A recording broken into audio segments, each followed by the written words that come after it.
MedBix Webcast is a new kind of healthcare media channel to break the silo mentality and foster interdisciplinary thinking. Our mission is to fill that gap and to create a curiosity through different lenses, tapping the passion that guided the historical figures in medicine and bringing present-day groundbreaking research to the front lines. We interview physicians and leaders in the industry about present-day healthcare challenges on our live programming.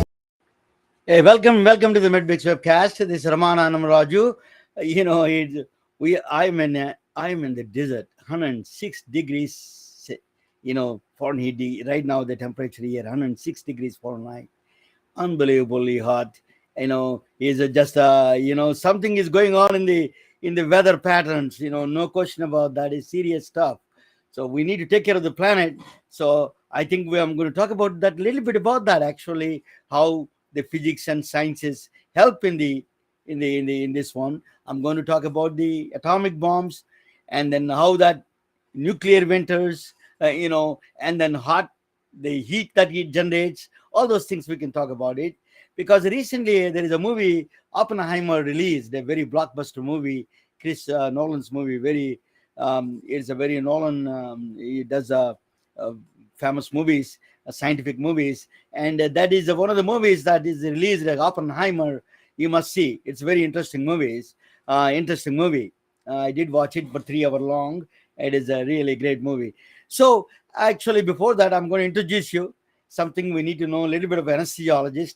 This is the first anesthesiologist I'm interviewing first time, because on my podcast I did interview a lot of other people, but I never really did an anesthesiologist on my program.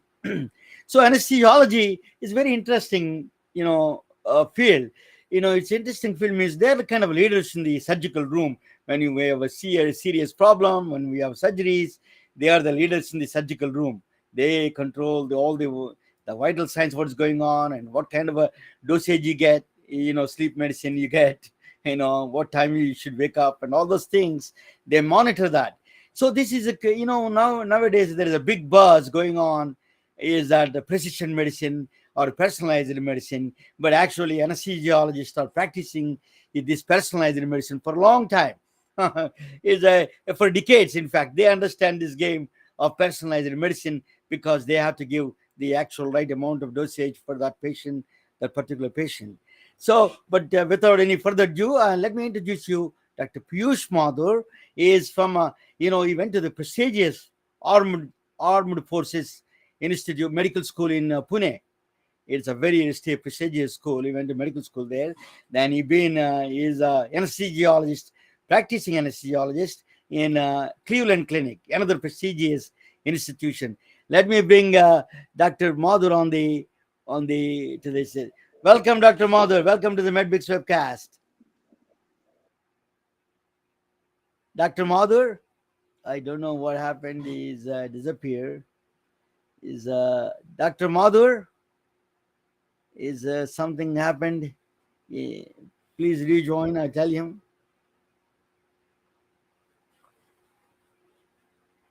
I need to see this technology, this hot weather. Everything is a problem now.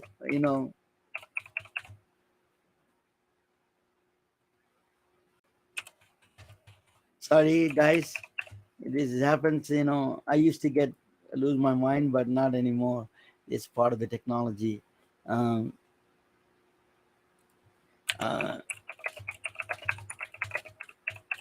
Okay. So he joined with us. Okay, that's good. Let me bring him back. Dr. Mathur, tell me about your background, your educational background, and your professional background a little bit, and your journey from India to here. Yeah, thank you very much, and I'm honored to be here. My educational background, as you had mentioned previously, I started with my medical school training in India from the prestigious Armed Forces Medical College, which instilled not just the knowledge regarding medicine, but also the discipline that came from the Army. So I think that was a great start for me. And then subsequently, I decided to learn more about the field of anesthesiology and critical care. I did my residency partly in India, and then followed it up in at the Cleveland Clinic. And then after that, I did do another fellowship training in critical care. Uh, I've been practicing both anesthesiology and critical care since 2005, 2006. And a few years ago, I also did a fellowship in quality improvement from the Cleveland Clinic. So that's been my educational journey. And in the recent years, I've been training in various aspects of computer science and artificial intelligence. You know that when you said that quality control, I didn't know that there is a fellowship in quality control. What kind of a quality controls do you do in anesthesiology? If just for our information. Yeah, that's a great question. So it wasn't the quality fellowship that I did was from the Cleveland Clinic, and it wasn't just specifically for anesthesiology. It was for healthcare in general. I've been the quality improvement officer for Anesthesiology Institute, and I wanted to gain additional skills in quality management. So that was the reason for me to pursue that, and I was honored to be selected for that. Uh, there are various aspects of quality improvement that are there that were part of my training.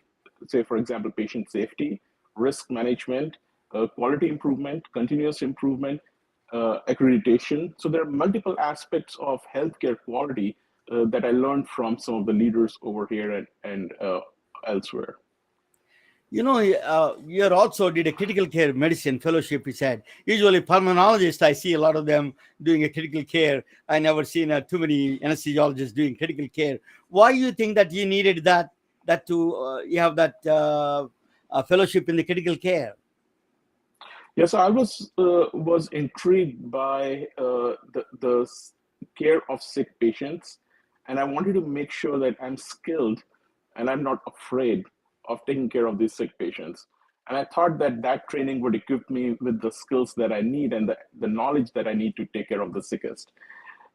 It also helps me practice in a more holistic manner so that I'm not just taking care of patients in the operating room, I'm taking care of them throughout their perioperative journey. Starting in the operating room, then if they get sick, I'm there to rescue them in the ICU or provide them with optimal care in the ICU too. So I get a more holistic view of these patients and I'm able to apply the knowledge and the skills that I've acquired from each side and work with so many different members of healthcare in the hospital that it truly enriches me every single day. Very interesting. You know that you said that discipline you learned from armored forces medical school, the military medical school. That's where that is really useful in anesthesiology, particularly in the surgical room. You need to communications, quality control, all those things. You need to follow a choreography, a particular dance you have to perform to do the surgery. That discipline is extremely important. Do you think it's very useful, that discipline that you did in the military side? Yeah, absolutely. In all aspects of life. So one of the things that I still do is to wake up at 4:30 in the morning, and I think that started from my med school days over there. And that gives me that time and the opportunity in the morning to work on certain aspects that I want to prioritize. And of course, in the operating room, managing the patient, just like you said, being a team lead in various aspects, not just the operating room, but also in the ICU. I think it definitely helps focus. It helps you understand how to use your resources appropriately and also work as a team. Yeah, this is a really a combination of, and also important is a communication, right? And That's right. communication That's right. is the important protocol besides the quality control and all those other things, technology.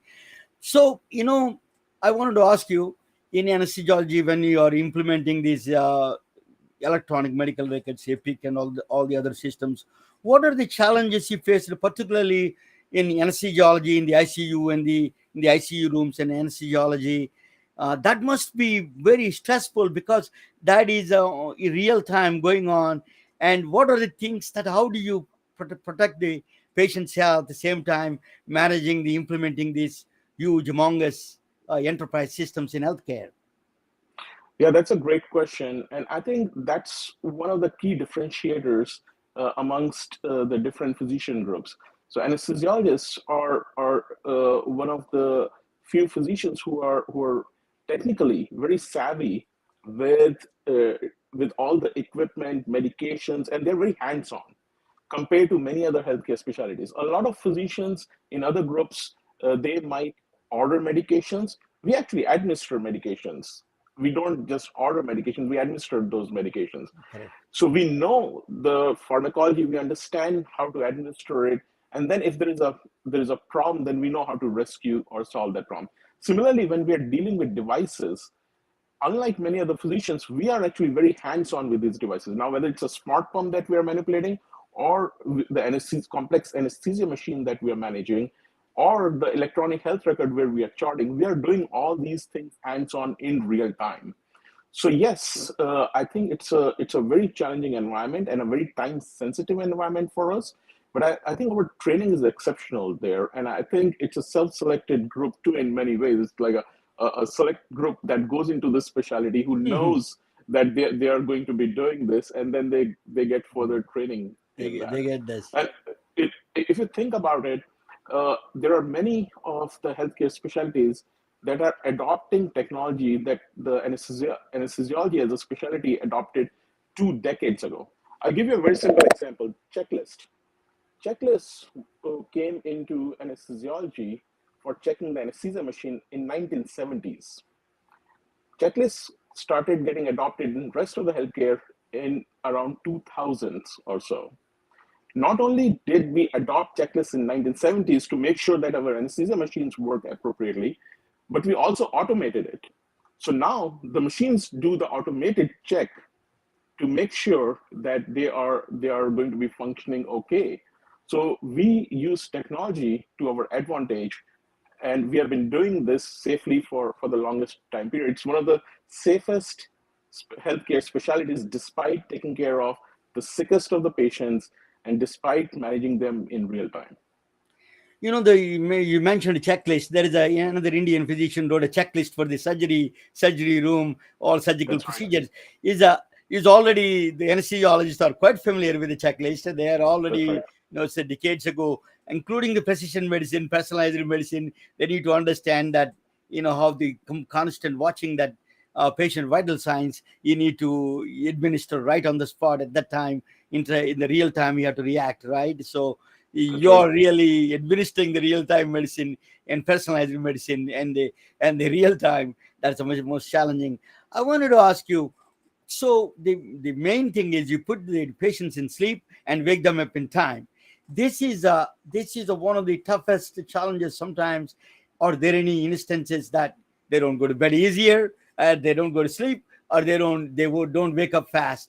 Is that pressure for you? Is that it adds an enormous pressure to the anesthesiologist?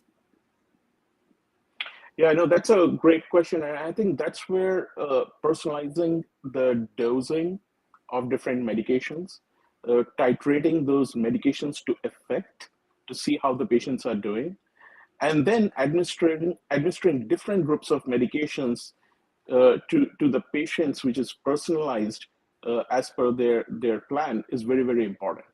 So that's where we come up with the plan that here is a patient who has some unique conditions or has certain conditions, and I'm going to decide which medications I'm going to use, how much dose I'm going to give, how I'm going to titrate it. All those considerations go in as we decide to administer the anesthetic and then manage the patient throughout the surgery. Do you think this is the burden that you have as an anesthesiologist with the new technologies like a closed loop technology can solve some of these problems and then and and assist you better, or is it going to replace your job? Which one is going to be true? Yeah, I'm not concerned about anything replacing our job. I think we are very skilled physicians. It might change the nature of our job, and I think that we are seeing happen over time period. So anesthesiologists, to begin with, you think about, or most of the people think they are just in the operating room. But take my example. I work in the ICU. I work on the regular nursing floors as part of rapid response team. So our anesthesiology group covers pretty much the entire hospital. Some anesthesiologists are pain management specialists, so they take care of chronic pain outside of ICU. So anesthesiology is actually a pretty broad field. It's not just somebody who puts patients to sleep or wakes them up. Now, in terms of So a lot of anesthesiologists get into pain medicine fellowships. So because that that's is a right, very natural extension of that, you also did a critical care medicine. It's just a lot of things. Anesthesiologists are leaders of all the multidisciplinary field. A little bit, they have to be that's right. familiar with a lot of fields. So I wanted to ask you. Oh yeah, I'm going to present the topic.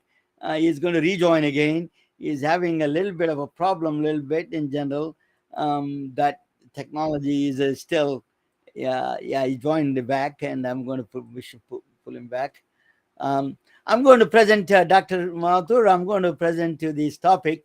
It is a it is a the somewhat the I don't know how to get rid of this background, but I design, I think, a background, uh, captions.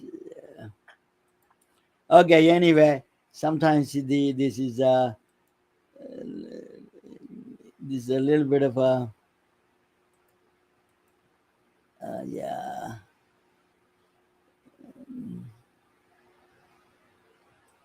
Okay. Anyway, that is a background. Is a little bit of funny background I have. Sometimes happens. I do without any. This is some of the things. Yeah. No, I can't change anything. But let me proceed in this one direction. I'm going to present a topic on quantum computers in the healthcare system. Dr. Madhur is a very active in the technology side, quality control he does. He is very familiar with the computers. But this is an beyond. The next step is going up in the what is the quantum computers, what they do in healthcare. I'm going to talk about that. That's not only it's not a futuristic medicine, it's very close. We are very close to the quantum computer, realizing the quantum computer in the real life. Okay, so there is a there is a movie, as I said, that playing right now. Oppenheimer movie is a physicist. He said that when he blasted, he was the father of the atomic bomb. Then once when that was first time went off, the atomic bomb went off. He said that now I am a became death, the destroyer of the worlds. Is a quote by, he says that the Oppenheimer mentioned the Bhagavad Gita inside. So let us talk about that a little bit. Let me Good versus evil. Quantum computers is the extraordinary computational power. It encompasses the extraordinary computational power. It can bring a lot of good things for us, which is the human. It can reduce the human suffering. It can find the cures for the chronic diseases, the fatal diseases like cancer. It can improve our quality of life. Quantum computers can do that. That is a quantum nature of that's a fundamental atomic scale. Fundamental particles can do that. The science of the fundamental particles can do that. In the same thing, it can also inflict human suffering through atomic bombs. Like we already witnessed it, that Nagasaki and Hiroshima, the atom bombs that created a lot of misery to the people, and the nuclear winters it created, and thousands of people died, and the millions suffered. So it can create a good things and bad things. This human suffering at the fundamental level, the atoms can do that. That's the power of an atom. So what I'm going to talk about, that is a chat GPT. Now you talk about AI, artificial intelligence. You combine that with the power of the quantum computing. It is just a deadly combo. You can use it for good, you can use it for bad. We got to watch out. That combos are very dangerous combo. Artificial intelligence and the quantum computing, it's just extraordinary powers, godly powers you get it. That is one of the things we got to watch it. So that we need to watch the next step of, we need to have some regulations regarding that process. But I'm going to tell you why Robert Oppenheimer, physicist from in the 1930s, that said that this word, because the so much immense power, immense energy embedded in that small granular atom, and when you break up, it produces enormous energy, following the principle of Albert Einstein law, E is equal to mc square. That I'm going to play a video of Robert Oppenheimer talking about Bhagavad Gita, about the immense power of the atomic things. I'm going to do that. Just watch it, please.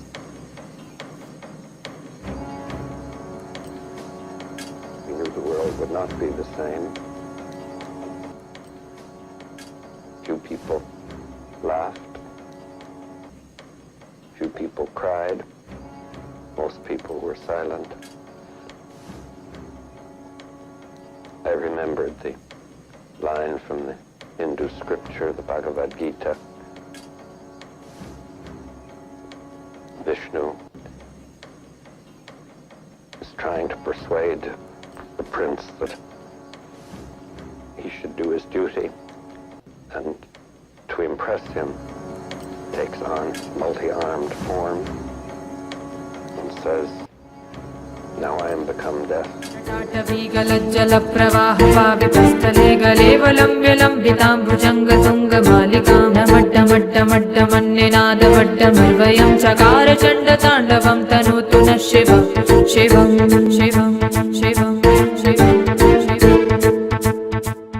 The Hindu religion is the only one of the world's great faiths dedicated to the idea that the cosmos itself undergoes an immense, indeed an infinite, number of death is but the dream of the god, who, after 100 Brahma years, dissolves himself into a dreamless sleep, and the universe dissolves with him, until, after another Brahma century, he stirs, recomposes himself, and begins again to dream the great cosmic lotus dream. Quantum physicist and philosopher David Bohm was profoundly affected by his close contacts with both Einstein and J. Krishnamurti. Totalitarian regimes are constantly doing that, saying everything is wonderful. So it has become more dangerous because of the scale of our society and because of technology. That we have all sorts of dangers, such as nuclear war, biological war, chemical war, destruction of nature. And probably we can think of 4 or 5 others which are brought about by our power. You see, now, the greater power we have, the greater we need coherence. The question, to my mind, is the human being capable of dealing with this situation? Dham saranam gacchami.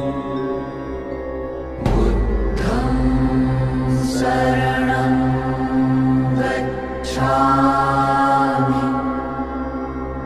Dhammam. So that is the immense power the atom contains. That's why he's talking about Vishnu and the Bhagavad Gita. I'm not promoting religion here. The reason I mentioned that is Bhagavad Gita was played a role in when the first time the atom bomb went off and in the testing time, and then Robert Oppenheimer was talking about Bhagavad Gita. He says that we have such a awesome responsibilities, that we need to take care of this. Immense power is on our hands, blowing up the planet million times through the atomic power, or we can save lives through the quantum computers. That quantum computers both are the same spectrum. In fact, the one end of the spectrum is of atom bombs, other end of the spectrum is the quantum computers, in my view. So quantum physics they used to call quantum physics is a Jewish science, because 1930s electron could be in 2 places same time. That is like a funny counterintuitive thought. 2 places or multiple places. Electron is a particle or wave or both, or observer, but just observing the atomic particles, the fundamental particles, you can change the outcome. These are all counterintuitive ideas. It's like a voodoo science for a lot of people, classical physicists particularly. So they called it Jewish science. They didn't want to believe this quantum science is real.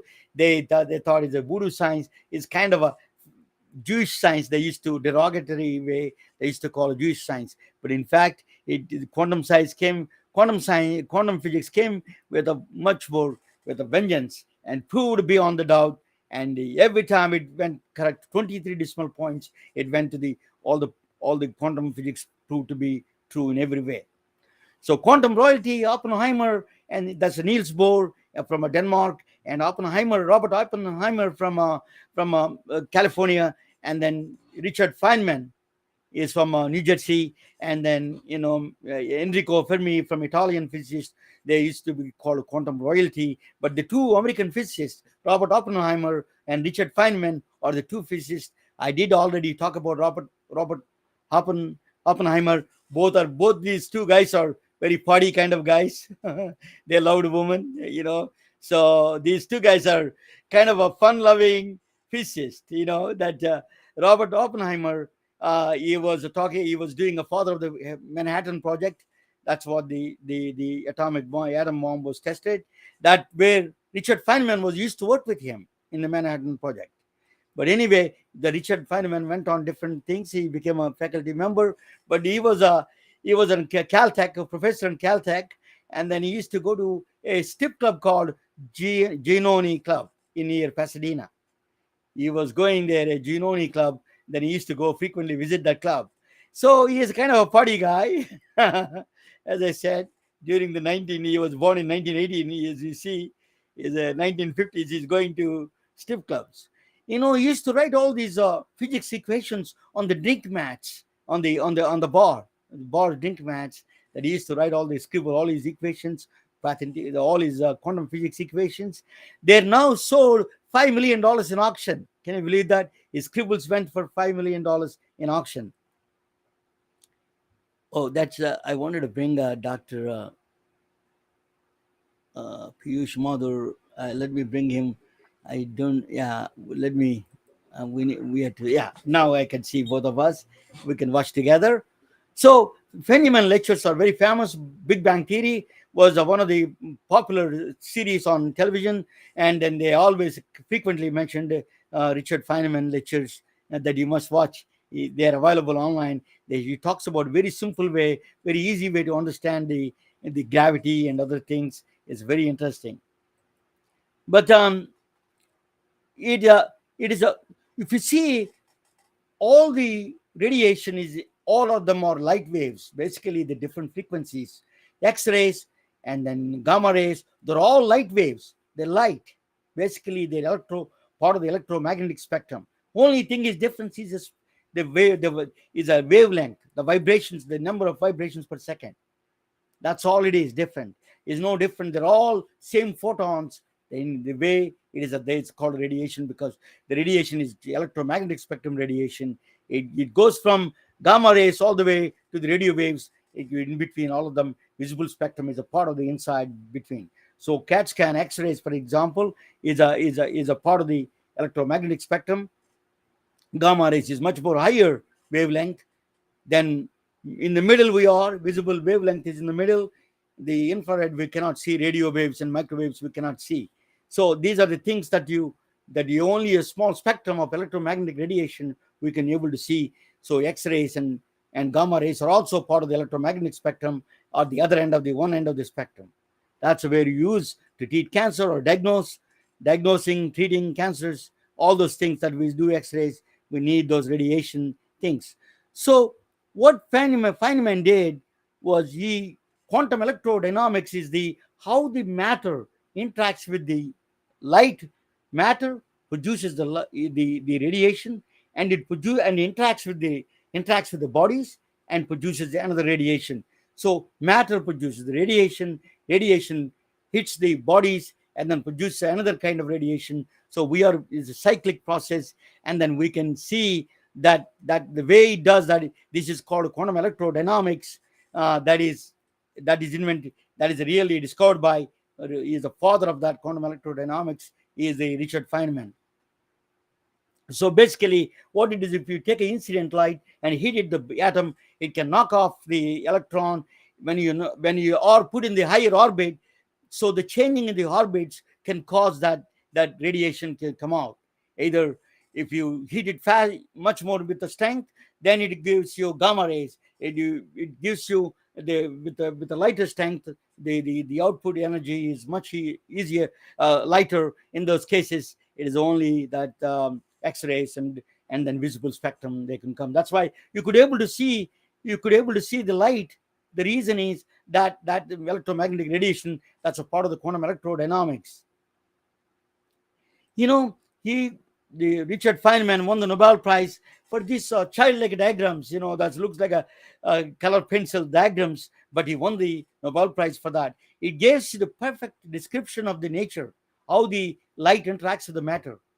So not only him, that's along with him, Shinichiro Tomonaga and Julian Schwinger, the three were awarded in the 1965 Nobel Prize for their quantum electrodynamics, how the light interacts with the matter, interacts with the light. That is the holy grail basis for the radiation physics and the radiation or medicine. But I want to talk about that. Feynman lectures. What he wants to do is actually he wrote several books on computers. He wants to simulate the quantum computers on the classical computer. That's not possible. He realized that it is not possible. He wants to simulate quantum computers to the classical computer on the classical computer, and then he realized it is not possible. What is quantum computer? I'm going to explain to you. There is a big holy grail is going on, a huge competition going on for the quantum computing. As IBM, Microsoft, Google, Amazon, Intel, they're fighting to the tooth and nail to get this top spot for the quantum computers. It can change the world, change the way we live in the quantum computers. The holy grail of computing is based on that. All these companies are trying to race towards finding a quantum computer working model of quantum computer. There are quantum computers are already there, but it's a very experimental stage. I just give you some brief idea how fast the quantum computers are. Laptop is it is 100. The quantum computer is 100 million times faster than laptop. 100 million times. It can handle the everyday 5 million laptop data without any problem. 5 million laptops you can handle in a second. That is the power of the quantum computing. So, for example, quantum computers can do why we need a quantum computers. It can really solve the problem of chronic diseases that we don't know the exact mechanisms, or even some mechanisms we know, but we don't know the cure yet. So because of vaccines, we need the vaccines that we went through a pandemic. We need a quantum computers to really spit out in days rather than years to find out the medicines or the vaccine. The drug discovery, like a protein, the protein folding is a very complex mechanism. So the quantum computers can do. It can take in a classical computer takes 10,000 years. It can do in a half a day on a quantum computer. That is the power of the quantum computing. So what the IBM came up with a brief white paper. What is a quantum computers can do? It says that diagnostics, we are having a 5 to 20% of the errors coming out of the diagnostics, that we can reduce that quite a bit with the quantum computers. That's what it says. IBM white paper says that, so that quantum diagnostic side, we can reduce the errors, drastically reduce the medical errors and diagnostic errors. The second one is precision medicine, that Dr. Mathur was talking about it, how the precision medicine, they are adopting the anesthesiology, they are adopting for a long time, including the closed loop technology. These are precision medicine you can do with the quantum computers, can compute all the factors, multi factors in a billionth of a second, billionth of a second. It can do that and then gives you the right dosage and all those things. That's the power of the quantum computing. Insurance premium it can reduce. I'm not sure that I believe in that. I believe in that is not the quantum computer is not stopping insurance companies to reduce the premium. That's the different issue. They're trying to find an excuse for that. Quantum computer. They need a quantum computer to reduce the premiums. But yeah. But what is a quantum computer? A lot of people ask me, what is a quantum computer? I wanted to explain to you very the layman's term. If you have a maze, if you have a mouse and a cheese, on one end of them is a mouse, other end is a cheese, and then how the mouse finds a cheese. What it does is it does in the classical system, it does a series of steps. It goes one, hit the wall, come back, try again, come back, try again, keep on trying until it succeeds and go and find the cheese. That is the classical computers do. Trial and error method it does. A series of steps it takes, that is a classical computer.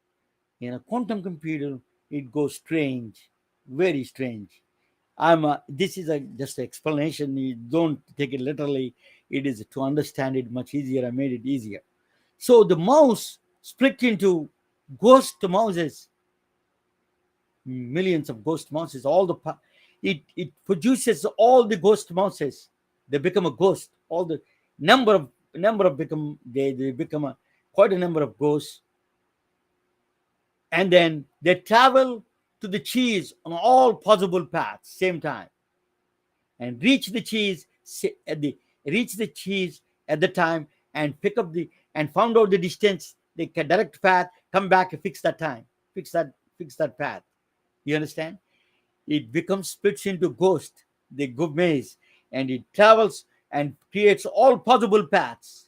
It travels in all possible paths to the cheese, and then fix that shortest distance. That is the one which is direct path. It fixes it, come back in time, and go to that directly. That is the crudest explanation I can give for the classical versus quantum computers. That is what it is. That's a very fascinating way it does compute. It is actually it is one of the powerful features of the quantum computers is that it's not a parallel processing. It is a processing all at the same time. It is just our human mind is a counterintuitive thought. So quantum computers, to understand the quantum computers, you need to understand the two phenomena. Anybody says quantum, you need to understand the two characteristics of the quantum, two things. Quantum behavior you will witness in the lot of small particles, microparticles, fundamental particles, electrons, protons, neutrons, molecules. That's some of the cells exhibit this quantum behavior. So there is a two aspects of the quantum physics that, very broadly speaking, is a quantum entanglement and quantum superposition. Quantum entanglement is, I can give you a general idea. This is if the two twins, they were born and they separated apart, and they can feel each other even after somebody's feeling the pain, other person feels the pain too. So they say that at least it's a kind of a similar kind of a feeling. That is a quantum entanglement is a two twins born in the same place, and then they deported to different places, and they live in the different parts of the world. Still they can communicate through different mechanism. We don't understand it. That's what they say, at least. That is the quantum entanglement is a kind of a description of that. The next question is a superposition. It is only Hindu religion explains this. That's why I did talk about Hindu religion here. In this, Lord Shiva is embedded as a half man and half woman. Is a Parvati. His wife Parvati is embedded as Parvati, a woman and a man. That's very commonly we pray in India too for that duality. It is a superimposed. It's not like a mix. They're superimposed. They're all together. That is superimposition. I cannot explain to you more than that. At this time that the religious aspect of it, but it is a very similar to quantum imposition. Yeah. Quantum entanglement is a non. What is a quantum entanglement? Quantum entanglement is a non-local. That is one of the aspects of the quantum computers. It does work on the quantum entanglement. It's a non-local means when as I spoke with about the twins, when the two particles go separately for long distances, and then they can affect each other even a billion miles away from each other. They can affect each other. That is a strange. We still don't understand why, how it does that, but it does. So, for example, the one particle spin is down, other particle spin is up, other particle spin. Whoever looks at it, that they affect each other. It's a non-local. It is proved beyond the doubt. It is experimentally proved. and that they last year they got the Nobel Prize. Three people, Elion Aspect, the other two got the from California. The three physicists got the Nobel Prize. Anton Dellinger, and third one is from here, John, I think, John Walker. I remember the name, but they all won the Nobel Prize last year for the quantum entanglement experiment. They proved it beyond the doubt that quantum entanglement is real. That means two things can affect each other even billions of miles away without any no known communication. They're not talking to each other. They don't send a telephone. There is no communication. There is no signal going between them, but they are affecting each other in a very strange way. That is called quantum entanglement. Is a non-locality effect. The next one is, I'm going to get some water. It's a very, very hot here, 106 degrees. Next one is the second part. Whenever people talk about quantum physics, you need to remember entanglement and superposition. Second one. What is superposition? So you have a child. Your child takes a, you're hurry in the morning, but your child is a naughty boy. He takes your shoe, one of the shoes you put in one of the boxes, and he takes the other shoe in a second box. So you know that he is playing a trick on you. He wants to confuse you. So you go and open the box number one. You found the left shoe. Then you know automatically in the box number two you have a right shoe. You don't have to guess it. You know that for a fact. If it is a left shoe in the box number one, the right shoe is the right shoe is going to be box number two. That is automatically understood. That is a correlation. That is not a superposition. What is superposition says that you got to be paying attention here. What it says that until it opens, it does not assume either left or it is a both left foot and right foot same time. That means you have no input inside which way to go, either left foot or right foot. It assumes one of the left foot or right foot. It assumes one of them. So you have no input from your side. It is simply that is the way nature works. It takes one of the positions, so when you have number one, is it picks up the left foot. When you open it, only the moment before you open it, before observation, just a moment of observation, it assumes either left foot or right foot. And if it is left foot, the other one is right foot. In the number two box is a number right foot. If it's left, you have no input inside. You cannot tell which one is going to be assuming which foot is going to be coming in. That is a superposition. It's a kind of a magical. It assumes, superposition assumes it's a one. You have no input inside, but that is what the superposition does. These two aspects govern the quantum world.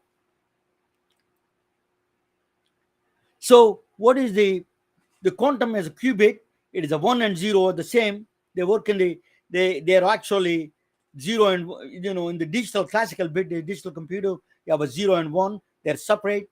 They either light is on, light is off.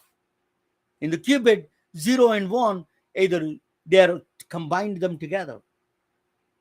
If you want to find out a light switch, whether this light switch is connected to that particular light, you have to on and off. You got to do it twice. In quantum computer, you don't have to do it twice. That's only one position is enough to tell you whether it's on or off.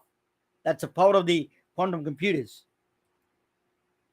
So the next one is quantum biology. Now you talk about it in medicine now. Though nature found now there's a new kind of field is coming up. It's called quantum biology. It is very strange field. It's a very, very is emerging field. It's not a speculative, very, very a lot of peer-reviewed papers coming up. So nature found a sub-base system because a quantum phenomena happens in a micro level, is a micro particles in the fundamental level particles in the very low temperatures, minus 273 0 Kelvin, minus 273 degrees centigrade Celsius. It happens. The quantum phenomena happens close to the absolute zero. But they found out, the nature found a subway system, a shortcut. Even though our bodies are higher temperature, we can exhibit a quantum phenomena. A quantum tunneling process is called a quantum tunneling. Instead of going around the hill, you tunnel through the whole process and go the other side, shortest way. That is quantum tunneling. So our human bodies found a way, subway system, to exhibit the quantum phenomena. So one of the other one is called plants. For example, the dumb plants. The think Jagadish Chandra Bose from India, Calcutta, talked about plants and the electricity. Plants exhibit one of the most high order of computational complexity.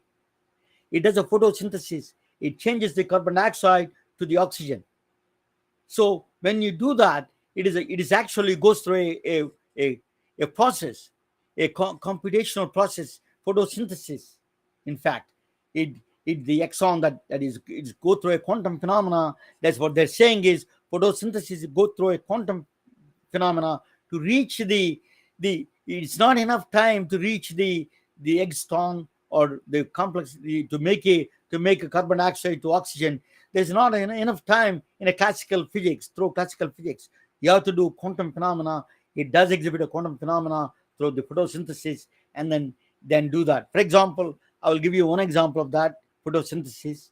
So plants exhibit a high level of complexity of quantum computation, though the other one is quantum sight. So, for example, we are thinking about it. Our eyes are take because are able to see Dr. Mathur, because I could see the light is falling on him and coming back to me. So there's reflection, right? So my eyes, that once it is falling on my retina, it goes to electrical signal, it goes back all the way to the back of the occipital lobe, visual cortex, and interpretation. There is nothing there. It's not, you don't see the images there. But the efficiency of this quantum sight, the way fast I can see Dr. Mathur and I can register my back of my visual cortex so fast. He says that actually solar battery works in that way. The Albert Einstein got Nobel Prize for that photosynthesis invention, discovery. He got photosynthesis discovery. He got the Nobel Prize, not for his theory of relativity, not for E equal to mc square. He won the Nobel Prize for photosynthesis. What is that is when the light falls on the electric plate, it produces electricity. That's what he did. So when the light falls on our retina, produces electrical signal and goes back and we interpret in the backside in a visual cortex. So what he's saying is the efficiency of the solar battery is only 50%. Our eyes are 100%, almost 98% efficient. More efficient than solar battery. Why is that? The scientists are puzzled. What they found out is very strange way they found out is that in the quantum phenomena, the light in the eyes that go through quantum phenomena. So, for example, the particles go, then at the signal, the photon travels in all possible paths. What I said, and all the signal travels on all possible paths, go to the visual cortex, fix the shortest distance, come back and do that same thing. That we are exhibiting quantum phenomena. That is what in the sight itself. So we have a quantum sight. This is one of the theories are coming out, emerging in the quantum phenomena we are exhibiting in the biology. The next one is the quantum breathing. Carbonic acid, I'm not a doctor, but Dr. Mathur can explain better. He's a critical care medicine doctor also. In a quantum, in the carbonic acid, unless you have an enzymes, my understanding is only 0.01 per second we can eliminate, disperse our carbon dioxide molecule, or we can disperse points if there is no enzymes.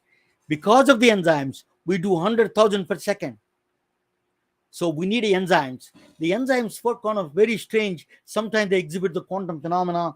One of the enzymes that you do is ACE inhibitors, the use of blood pressure medications.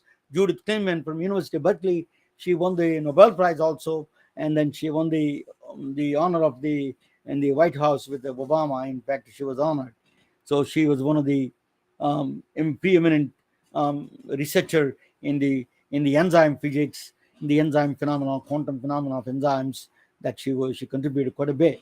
So our enzymes in our body exhibit a quantum phenomena, quantum tunneling process. It cheats the nature. It's a counterintuitive thoughts. It exhibits the quantum phenomena in the body. So quantum breathing. So now we are quantum smell. Our quantum entanglement. It's a lot of people cannot tell the difference between the northern Italian wines and versus southern Italian wines. But a lot of humans can distinguish these two smells. But only we have 400 receptors in the nose, but we can recognize up to 10,000 smells. That puzzled the scientists. What they found out is the quantum entanglement. What is that vibrational rotational spectrum of the entanglement in the quantum tunneling can do add additional numbers, and you can recognize the more smells through that process of the quantum entanglement process, quantum tunneling, quantum entanglement, whatever the process is, that it works in the quantum smell. We are exhibiting a lot of quantum phenomena in our bodies. The next one is oh, the next one is I'm almost done, Dr. Mathur. The next one is anesthesiologist. I wanted to introduce you. Very The doctor Stout Hammeroff, Dr. Piyush Mathur is anesthesiologist. I want to talk about. He introduced the mind, quantum mind. He is anesthesiologist because anesthesiologists understand mind because they're putting them to sleep. What is sleep? What is a? Is a sleep is a the anesthesiologist play God in a sense that between the sleep and the death, between the waking up and the death is in between. They are the playing the gods there. So Dr. Stout Amaroff is an anesthesiologist. He did what he did, what he proposed is that our mind exhibits a quantum phenomena in the through the microtubules in the quantum phenomena. That is I did another session on that one. I can talk about that hours and hours, but not now. But he did the quantum tubules in the microtubules in the neuron in the cells of the neuron. You can do that. They can do so. Anirban Bandyopadhyaya from India is a scientist from Japan, and the Stout Amaroff and the Sir Roger Penrose from England is a mathematician, mathematical physicist. They all together came up with the idea and they proved it experimentally that our mind, the neuron cells in our neuron, can connect with the entire universal's frequencies, entire universe. We pray. We are tuned with the nature. Our mind is tuned with the nature to the universal. Anirban Bandyopadhyaya experimentally he did an experiment in the Japan. He found out that he did actually did that can connect the microtubules have the power to connect with the neurons, have that power to communicate or connect with these frequencies of the universal frequencies. So that is the thought, maybe thought consciousness coming from the is quantum phenomena of microtubules in the neurons and the kind of a quantum phenomena. So you understand this is a quantum physics is going to take us. Is not a classical. Actually, nature is not a classical damage. He said, Richard Feynman, the nature is actually quantum itself. So we are figuring out nowadays. Let me bring Dr. Mathur and ask him. Dr. Mathur, welcome back. What do you think of your presentation and anesthesiologist? No, thank you for sharing all your knowledge about quantums. And I actually did do training for quantum programming a couple of years ago. It just is a fascinating field. It is evolving very quickly, and I'm blessed to be at Cleveland Clinic, which does have a quantum computer, rather the first one for quantum in healthcare. And truly, it is very exciting times, and we're hoping that we can learn how to use them in the best possible way to improve humankind. Yeah, absolutely. That's going to be the future of the. We will learn what do you think of the in the anesthesiology or in the critical care, how we are going to save? What are the future of AI? What kind of a role AI is going to play, Dr. Madhur, in the overall healthcare in the future? Yeah, I think especially in our field, we are immersed in a lot of real-time data. And some of that real-time data, we are able to interpret it very quickly. Some of that, we are only able to interpret it after some time. So, how do you take all these different data streams and just like our mind does, how do you analyze them and have a real-time analysis going on of all the devices and the monitors and the gadgets that are providing all this information?